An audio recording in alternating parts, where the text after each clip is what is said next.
ನೇಕಾರ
ಹರಿಸಲು ಪ್ರಾಮಾಣಿಕ ಪ್ರಯತ್ನ ಮಾಡುವುದಾಗಿ ಹೇಳಿದರು. ನೇಕಾರ ಅಂದ್ರೆ ಇವತ್ತು ಕಷ್ಟ ಅನ್ನೋದು ಗುರ್ತಾಗ್ಬಿಡ್ತು ನನಗೆ. ಯಾಕಂದ್ರೆ ಹಗಲಿ ರಾತ್ರಿ ಸೇರಿ ನೀವು ನೇಯ್ತೀರಿ. ನಮ್ಮಂಥವ್ರೆಲ್ಲ ಆರಾಮಿರಕ್ಕೆ ಇವತ್ತು ನೀವೇ ಕಾರಣ ಅಂಥೇಳಿ ಅನ್ಕೊತೀನಿ. ಇವತ್ತು ನೀವು ನೇಯ್ದಲ್ಲೇ ನಾವು ಇಷ್ಟು ಚಂದ ಸೀರೆ ಉಟ್ಕೊಂಡು ಫಂಕ್ಷನ್ಗಳಿಗೂ ಹೋಗೋಕ್ಕಾಗ್ತೈತಿ. ಆಮೇಲೆ 4 ಮಂದಿ ಎಷ್ಟು ಚಲೋ ಸೀರೆ ಏತಿದಂತನೂ ಹೇಳ್ತಾರೆ. ಅದೆಲ್ಲ ನಿಮ್ಮಿಂದನ ಸಾಧ್ಯ.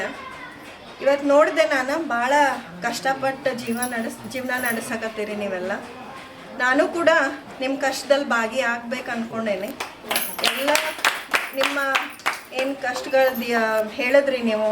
ಕರೆಂಟ್ ಸರಿಯಾಗಿ ಬರ್ತಿಲ್ಲ, ಅದ ನಿಟ್ಟಿನಾಗ ಮಾರ್ಕೆಟಿಂಗ್ ಇಲ್ಲ ಅಂದ ನಮ್ಮ ಶಿವು ತಮ್ಮ ಹೇಳ್ದ.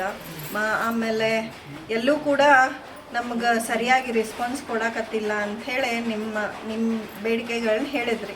ನಾನು ಕೂಡ ನಿಮ್ಮ ಬೇಡಿಕೆಗಳನ್ನ ನಂದೊಂದು ಲೆಟರ್ ಪ್ಯಾಡಲ್ಲಿ CM ಸಾಹೇಬ್ರಿಗೂ ಕೂಡ ನಾನು ಮನವಿ ಮಾಡ್ಕೊತೇನೆ. ನಾನು ಖುದ್ದಾಗಿ ಹೋಗಿ CM ಸಾಹೇಬ್ರಿಗೂ ಕೂಡ ಹೇಳ್ತೀನಿ, ಹಾಗೂ DCM ಸಾಹೇಬ್ರು ಕೂಡ ಹೇಳ್ತೀನಿ. ಯಾಕಂದ್ರೆ ಇವತ್ತು ನೀವು ನಮ್ಮ ದೇಶದ ಬೆನ್ನೆಲುಬು ಅಂತ ನಾವು ಭಾವಿಸ್ತೇವೆ. ಯಾಕಂದ್ರೆ ಇವತ್ತು ನಾವು ಸುರಕ್ಷಿತವಾಗಿರ್ಬೇಕಂದ್ರೆ ನಿಮ್ಮಿಂದನ ಕಾರಣ, ನೇಕಾರಿಂದನ ಕಾರಣ. ಇವತ್ತು ನಾನು ಕೂಡ MP ಇಲೆಕ್ಷನ್ಗೆ ಪ್ರಬಲ ಆಕಾಂಕ್ಷಿಯಾಗಿರೋದ್ರಿಂದ ನಿಮ್ಮೆಲ್ಲರದು ಆಶೀರ್ವಾದ ಪಡೆದು ನಿಮ್ಮ ಕಷ್ಟಗಳನ್ನ ಏನಂತ ತಿಳ್ಕೊಳಕ್ಕೆ ನಾನು ಇಲ್ಲಿವರೆಗೂ ಬಂದೆ. ನಮ್ಮದು ಇಲ್ಲೇ ನಂದವಾಡಗಿ ಊರು. ಇವ್ರು ನಮ್ಮ ನಗ್ಯಾನಿ. ನಮ್ಮ ಅವರು ಇಲ್ಲೇ ಇಂಜಿನಿಯರ್ ಆಗಿ ನಮ್ಮ ಮೂಲತಃ ನಂದವಾಡಗಿನ ನಮ್ಮ ಊರು. ಆದರೆ ನಾವು ಬಾಗಲಕೋಟಾಗಿರ್ತೀವಿ, ಇವ್ರು ನಂದವಾಡಗಿ ಒಳಗೆ ಇರ್ತಾರೆ. ನಮ್ದು ಗಂಡನ ಮನೆ ಇದೆ, ನಾನು ಈ ಊರ ಮಗಳ.